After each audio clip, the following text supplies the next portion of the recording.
Del insufrible paso heel de Michael Cole en WWE tenemos momentos hasta de sobra para elegir cuando se trata de videos como este. Vergonzosos, de pena ajena, cringe y en este en especial es con el que la empresa se pasó de la raya. Raw del 21 de febrero de 2011. El autoproclamado voz de la WWE está por entrevistar a Jerry the King Lawler tras su dolorosa derrota ante The Miz por el campeonato máximo 24 horas atrás en el pay-per-view Elimination Chamber. Evidentemente, Cole no tenía intención alguna de conducir una entrevista profesional con su compañero de transmisiones. El comentarista en vez se dedica a mofarse del descalabro del rey ante su tan querido Miz, lo que no tenía nada de malo hasta que empieza a hacer énfasis en el momento en que el asombroso tenía a Lawler ya de espaldas planas en la lona, con Jerry mirando a las alturas, claro, directo a los mismísimos cielos. Cole sigue forzando esta falta de respeto al preguntarle a The King lo que se sintió saber que desde el cielo estaba decepcionando a su recién fallecida madre, lo que fue suficiente para Jerry Lawler amenazando a este imbécil y retándolo para una lucha en WrestleMania 27. Ya sé que en este punto del video, los edgy de la comunidad van a empezar a decir que en el kayfabe todo se vale, antes incluso pasaban cosas peores, eso no es nada, buena forma de generar hit en la rivalidad. Pues lamento informarles que esos argumentos quedan nulos si recordamos que la señora madre de Jerry the King Lawler no tenía ni un mes de haber perdido la vida. De hecho, era tan solo una semana desde que la señora había fallecido, así es, le tomó a la compañía 7 días utilizar esta tragedia para una promo más, para un storyline del montón. No, perdón, corrijo, para una promo del montón en un storyline horrible. No está ni cerca de ser tan ofensivo como lo de Latino Hit, pero sí encuentro de lo más irrespetuoso que en tan solo una semana decidieran implementarlo a la programación como si no fuera nada.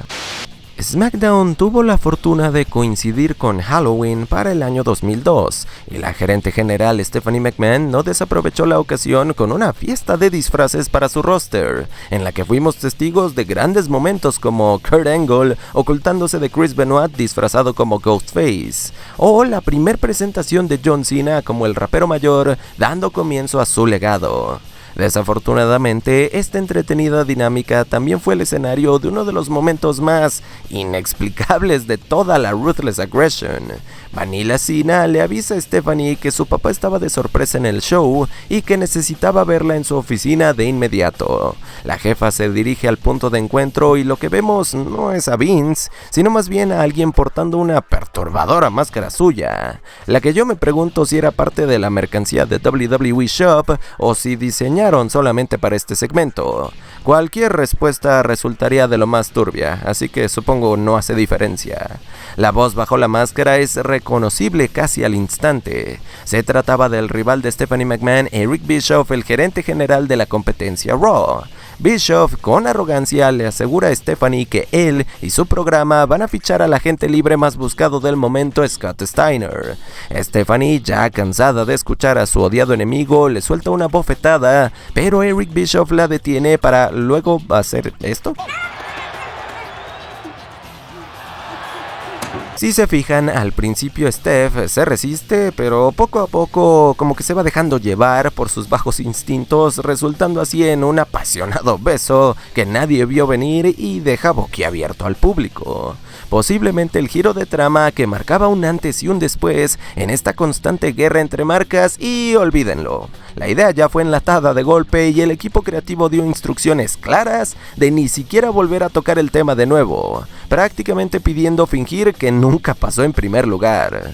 Yo sé que a estas alturas deben estarse preguntando qué fue lo extraño de este momento, pues eso involucra el aspecto detrás de cámaras del segmento, damas y caballeros, porque si bien era Bischoff el que estaba besando a Stephanie, del otro lado del cuadro era Vince McMahon, su propio padre, quien daba instrucciones claras y con una actitud efusiva sobre cómo besar a su hija, de nuevo, repito, a su hija, que el mismo Eric Bischoff ha revelado lo incomodaron al máximo. Le estaba ordenando que besara a su hija y que hiciera que le gustara, que ambos se dejaran llevar por lo ardiente del momento. Lo que solo decirlo, gente, y saber de la boca de Bischoff que esas fueron las palabras de Vince, me incomoda a mí también. Quiero que igualmente consideren que antes de los besos telenovelescos, Bischoff estaba portando una máscara de Vince y esencialmente estaba disfrazado como él, lo que yo no quiero ni tratar de descifrar como lo que aparenta ser, y lo más escabroso de todo es que no sería raro pensarlo porque sabemos bien que Vince McMahon alguna vez propuso a sus creativos un storyline en el que su hija estuviera embarazada de un hijo suyo. Es que, en serio, mientras más lo pienso, peor se pone este segmento. Es cada vez más horrible.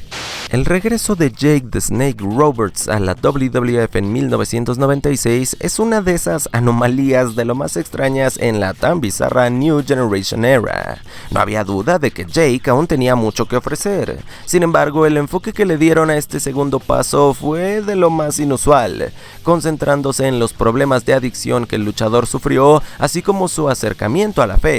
No era precisamente una mala idea, simplemente un acercamiento delicado que en cualquier momento podía desviarse por lo polémico.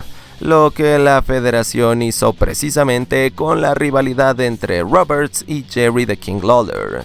Durante semanas, el Rey utilizó su espantoso repertorio cómico para burlarse no solo del oponente, sino también de su problema de alcoholismo legítimo, y luego de incontables chistes malos respecto al problema, esto los llevó a un enfrentamiento en SummerSlam, un combate que de wrestling tuvo muy poco, la acción es casi nula, es como de esos ángulos disfrazados de lucha. Lawler se la pasa haciendo bromas, saca 2 botellas de whisky y luego también una botella gigantesca de otro licor a modo de burla, y la contienda acaba repentinamente cuando The King golpea con la botella la garganta del adversario para el conteo de 3. Déjenme ver si entendí. O sea que el maldito heel que se pasó meses mofándose de una situación de la vida real con implicaciones de lo más sombrías para el babyface termina siendo el ganador, y aquel que se ríe al último. Buena lección ahí, WWF, bien hecho. Pero definitivamente aún no acababan aquí. El Rey Lawler utiliza las botellas de Jim Beam para humillar seriamente a Jake Roberts. ¿Y cómo lo consiguió? Se estarán preguntando. Muy fácil, vertiendo la bebida directo en la boca de The Snake. Así es, la empresa dio luz verde a hacer que un luchador con graves y bien documentados problemas de alcoholismo, en un momento de su vida que parecía haberlo superado, por cierto, probara nuevamente la bebida. Podrá no parecer un gran problema, pero a gran escala, si lo pensamos, era de lo más inapropiado. Y claro, no les estoy diciendo que con esto hicieron recaer a Roberts en el alcoholismo. Sin embargo, tampoco creo que haya ayudado demasiado. Esto es algo que no podía justificarse bajo ninguna circunstancia, mucho menos si solamente era para un storyline de lucha profesional.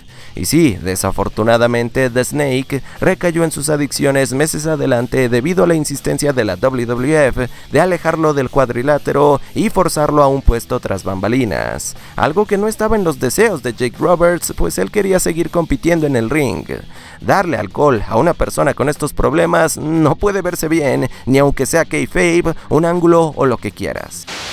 ¿Quién habría pensado que 2022 iba a ser el año en que todo iba a cambiar para siempre en WWE? La junta directiva de la empresa dio comienzo a una exhaustiva investigación en torno al uso de $3 millones del dinero de la organización utilizados por su jefe de operaciones Vincent Kennedy McMahon como soborno para ocultar una demanda por conducta inapropiada con una trabajadora de la corporación, una problemática de proporciones que no habían sido vistas en esta industria en muchísimo tiempo, y que con el paso del mismo se iba poniendo mucho más inquietante, destapando una mar de demandas y otros acuerdos debajo del radar que involucraban a McMahon y también a su vicepresidente de talentos y relaciones, John Laurinaitis, eventualmente resultando en un uso del dinero de la empresa, escúchenme bien, que escaló hasta los $19 millones a lo largo de más de 15 años, de 2006 a 2022. Mientras más detalles del escalofriante asunto se iban esclareciendo, tanto el acusado como su compañía tomaron una de las decisiones más riesgosas y, hay que decirlo también, cínicas posibles, al darle un espacio a Vince McMahon para aparecer en el SmackDown del 17 de junio, en pleno desarrollo de la controversia y el escrutinio público. No sé cómo es que tuvieron el descaro de hacer esto. De McMahon no es de sorprenderse, es más bien del resto de personas detrás de este espectáculo de quien debía extrañarnos viendo el ambiente que se estaba viviendo. Bueno, No Chance in Hell sonó una vez más e iba a ser la última vez que la escucháramos de hecho. Mr. McMahon simplemente se paró en medio del cuadrilátero, dejó salir una sonrisa casi cínica de nuevo y dijo que quería recordarnos a todos las palabras que identifican a su compañía. Entonces, ahora, para siempre, juntos. McMahon da la bienvenida a la multitud a SmackDown y ya, eso fue todo. El siempre y eternamente polémico jefe de la junta directiva partía para no ser visto de nuevo ante las cámaras de WWE. El contenido del segmento no tuvo nada inusual o indebido en todo caso. Era más bien el mensaje entre líneas que parecían darnos con esto. McMahon riéndose en la cara de las personas afectadas y prácticamente desacreditando el problema en que estaba metido, sintiéndose una vez más un hombre al margen de la ley y casi presumiendo su pasado, logrando eludir a esta misma. Como si él y sus allegados supieran que iban a zafar de esto también sin ninguna repercusión, lo que da gusto poder decir que no fue el caso. Vince renunció a su posición al mando de WWE un mes después, el 22 de julio. Buscó por cualquier medio retomar el control de la organización, con el que se obsesionó durante años, regresando para la primavera de 2023. Sin embargo, una nueva demanda, aún mucho más fuerte y devastadora, lo dejó finalmente sin escapatoria alguna. En enero de 2024, McMahon vendió lo que restaba de sus acciones en la ahora corporación madre de WWE, el grupo TKO, y así llegó a su definitivo adiós de este negocio.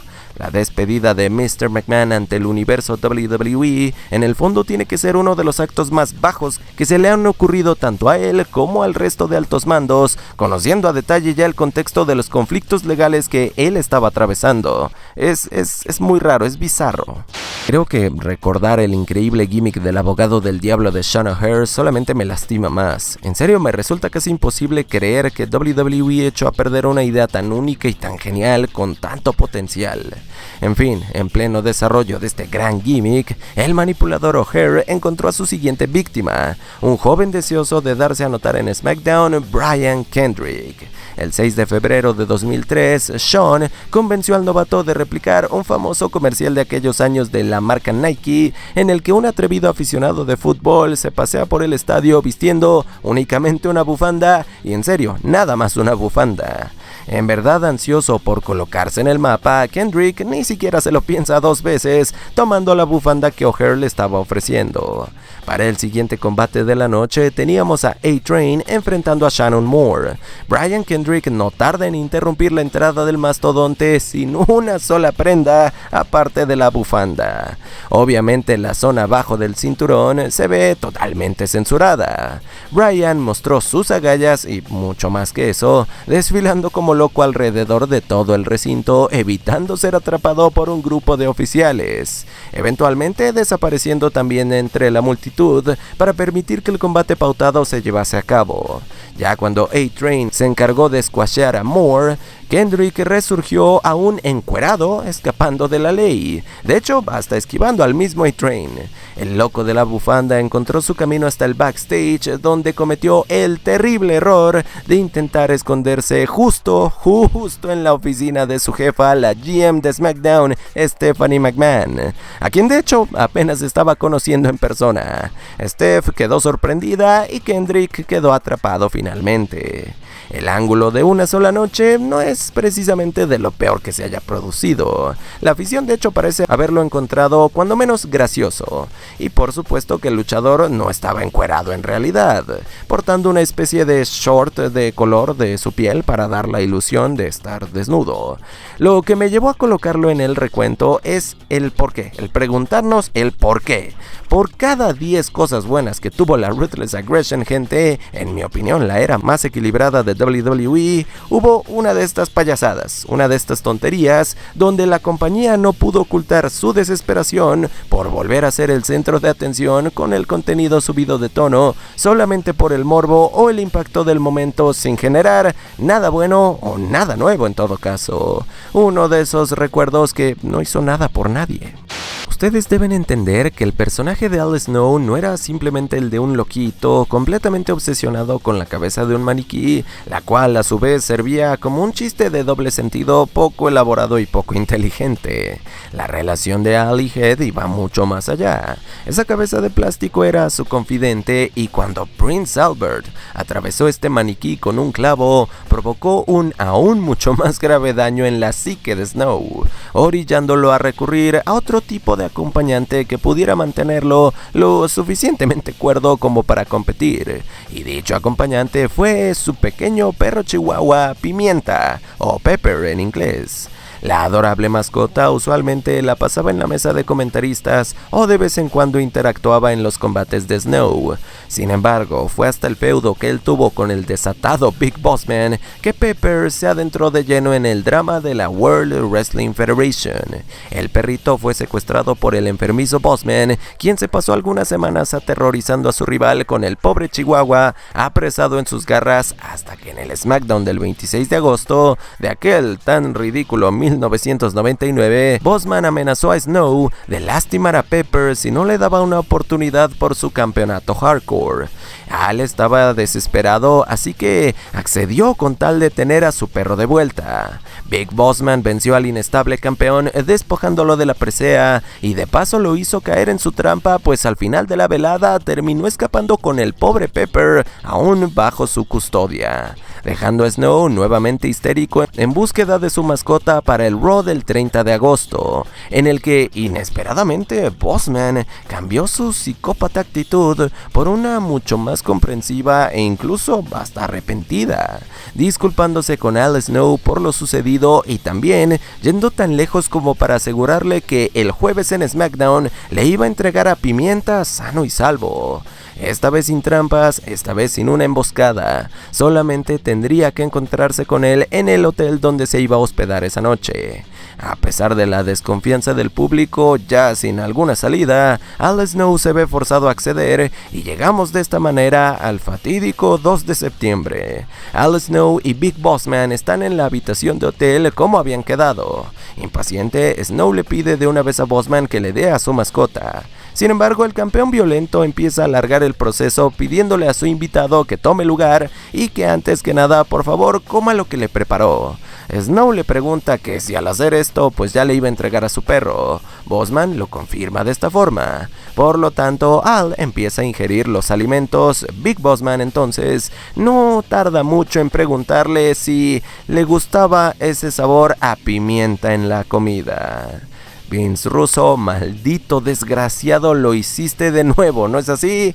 Snow vuelve el estómago asqueado por la atrocidad que acababa de sufrir a manos del maligno Bossman, y él lo sigue molestando diciéndole las frases más desgraciadas, pero por alguna razón también involuntariamente cómicas de la vida, gente. El segmento era más asqueroso y estúpido de lo que recordaba, y sí, no tengo que decirles que la insinuación aquí era que, bueno, Pepper era lo que se estaba comiendo Al Snow. Por supuesto que ningún animal fue lastimado de verdad para esta estupidez de ángulo, pero es lo tan inverosímil del asunto lo que más bien nos lastimó a nosotros como espectadores. Ya ni siquiera cuestiono a Russo por haber ideado el storyline porque tiene toda su marca, más bien cuestiono a las personas que dieron luz verde para que se llevara a cabo, y luego concluirlo con la horripilante Kennel from Hell match de Unforgiven. Es una idea grotesca que no tenía lugar en la lucha profesional, ni siquiera en su era más alocada. Una cosa era rendirle tributo a la memoria de un luchador fallecido y otra muy diferente lo que WWE empezaba a hacer para inicios de 2006 con Eddie Guerrero. La empresa comenzó a cruzar la delgada línea entre el homenaje y ya de plano aprovecharse de la tragedia en beneficio de su producto, lo que no fue tan evidente sino hasta el SmackDown Post Royal Rumble del 3 de febrero, en el que Rey Mysterio arrancó la transmisión celebrando su victoria en la batalla real y agradeciéndole a Latino Heat por haberlo ayudado durante la lucha. Randy Orton no desperdicia el tiempo interrumpiéndolo para poner en duda esa oportunidad al campeonato mundial pesado que ahora tenía en WrestleMania 22. El asesino de leyendas dice que Rey no tenía nada que hacer en esa posición, que seguramente hubo algún tipo de intervención divina en el Royal Rumble, pues no había manera en que él pudiera derrotarlo 1 contra 1. Randy está completamente seguro de que en mano a mano él podría aplastar a Mysterio sin problemas, así que lo desafía por su oportunidad al campeonato en la vitrina de los inmortales. El dueño del 619 sonríe y se ríe también de la propuesta de Orton mirando hacia el cielo, casi como si le estuviera preguntando a Eddie qué hacer o qué pensaba de esto. Randy se percata de lo que hace el enmascarado y le cuestiona el por qué no dejaba de ver al cielo, por qué sigue mirando hacia arriba si evidentemente Eddie no se encontraba ahí. Y luego dice esta infame frase: hay de reacciones a reacciones, o de intenciones a intenciones más bien. Existe un punto que no vale la pena rebasar, y a la empresa no le interesó en lo absoluto utilizar esta bajeza en una promo con tan solo mes y medio aproximadamente después de la dolorosa pérdida de Latino Heat. Ninguna construcción de rivalidad, ni tampoco ninguna reacción para un heel valía la pena deshonrar así el nombre de una persona tan querida en la industria y de la que aún su fallecimiento estaba fresco. El Legend Killer declaró hace algunos años sentirse de lo peor al momento de soltar esa frase, revelando también el haber recibido la bendición de la viuda de Eddie, Vicky Guerrero, lo que aún así a mí no me parece suficiente como para evitar el disgusto que generó en pelear la trágica pérdida de un colega para un show. Hora de revivir uno de los grandes traumas de mi infancia. Si ya lo hice para un video en específico hace algunos años, ¿por qué no volver a horrorizarme con un ángulo que tal vez no debía haber visto sin supervisión adulta en aquel entonces? Armageddon 2005. La gran conclusión del intenso feudo entre Randy Orton y Undertaker se regiría dentro de los confines de la diabólica celda infernal. Y para dejarnos muy claro el impacto, el peligro y el terror que conlleva Hell in a Cell, WWE no nos presenta un compilado de sus momentos más brutales. No, tampoco habla de las luchas más destructivas, ni tampoco de las marcas que ha dejado en aquellos que han competido en este match. En vez de todo eso, nos llevan al bar The Friendly Tap, cuyo propietario era el antiguo referee Tim White. Josh Matthews es encargado de entrevistar a este ex árbitro, intentando saber más de su situación actual y cómo es que el haber sufrido una lesión dentro de la celda infernal que lo obligó a retirarse le alteró la vida para siempre. White se muestra agobiado y no tiene muchas palabras. En vez de eso ingiere las bebidas que tenía enfrente. Josh es insistente y tras revisitar el incidente que acabó con la carrera de White, por fin lo escuchamos. Tim dice que la lesión lo amargó, lo hizo guardar una ira que dejó salir sobre sus seres queridos, lo que de hecho los alejó para siempre de él. Ya no le quedaba nada y no creía tener una razón para vivir.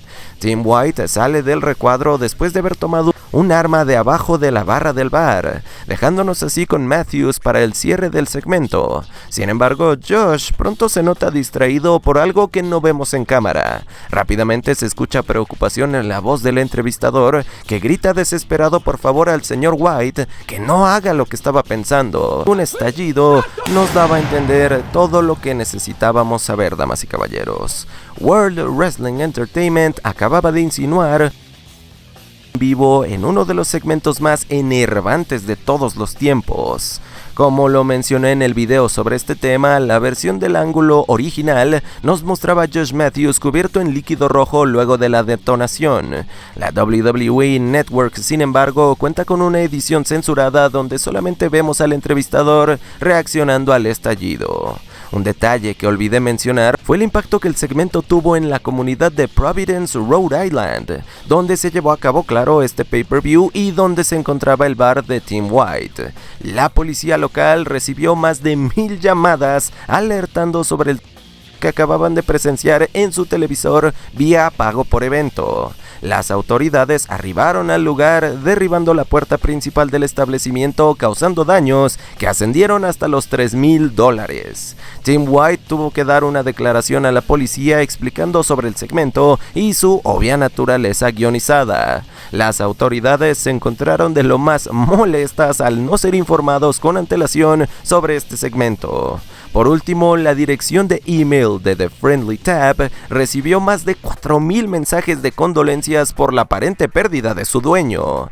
Por si esto no les es suficiente, al revisar la fecha de emisión de este espantoso storyline, gente, caemos en cuenta de que fue producido apenas un mes después del trágico fallecimiento de Eddie Guerrero.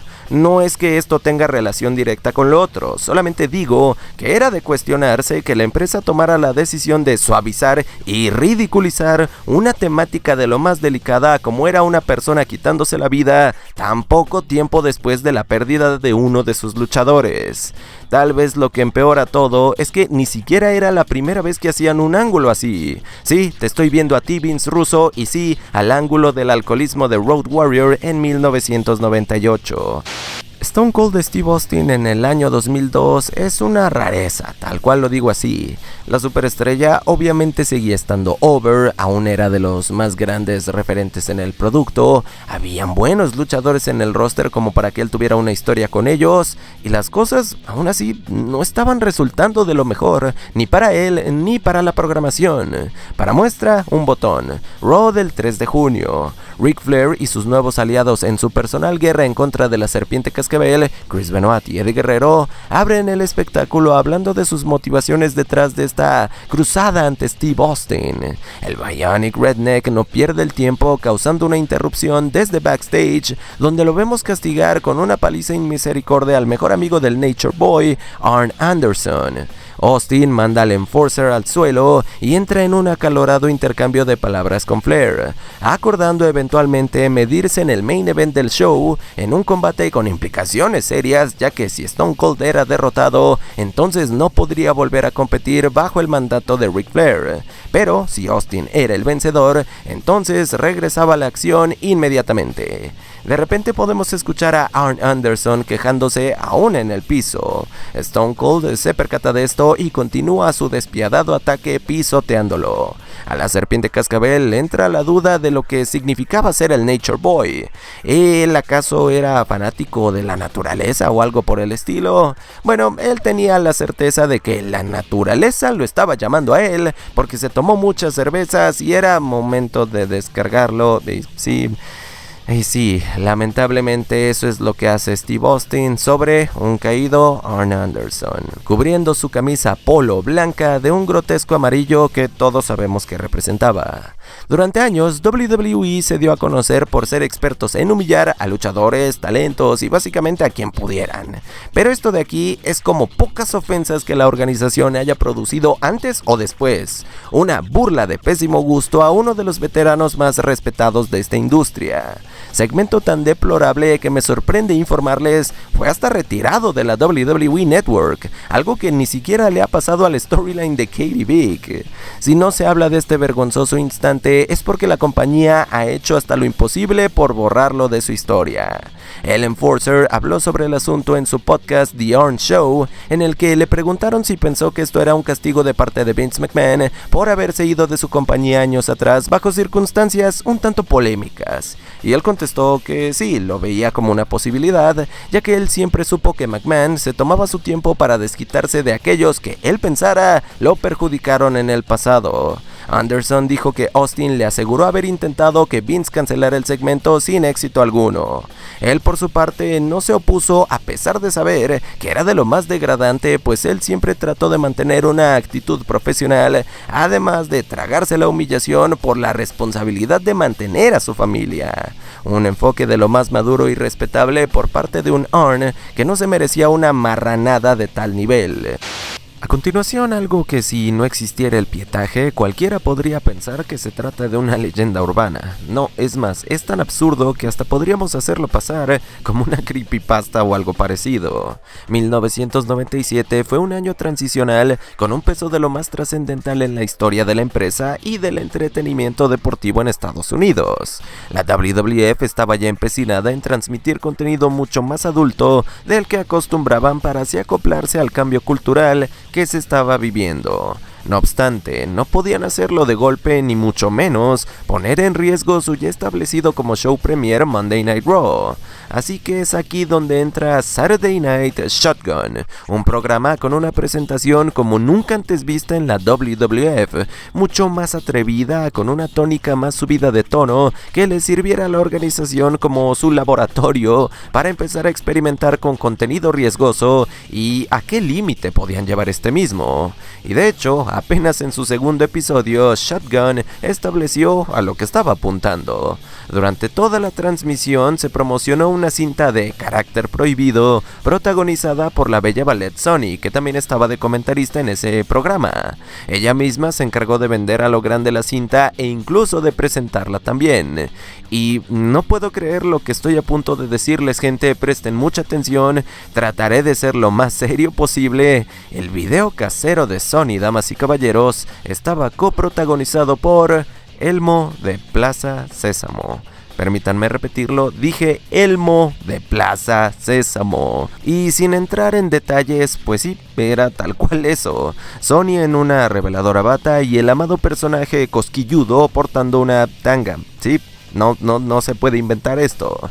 Las luces se apagan y lo que se escucha es como para cuestionarse años y años de fanatismo por este deporte espectáculo y en especial por WWE. No tengo ni idea de qué más comentarles o de siquiera tener las palabras para describir lo extraño que es todo esto. Lo innecesario también, lo incómodo si pensamos a fondo que esa marioneta roja era un personaje de un programa para niños. Si yo tratara de darle alguna explicación a esta cosa, segmento, no sé qué es que el chiste era engañar a la audiencia con un video íntimo de la ballet que causara el suficiente morbo como para garantizar sensacionales ratings. El hecho de que fuera Elmo, eso sí me rebasa, para serles honesto.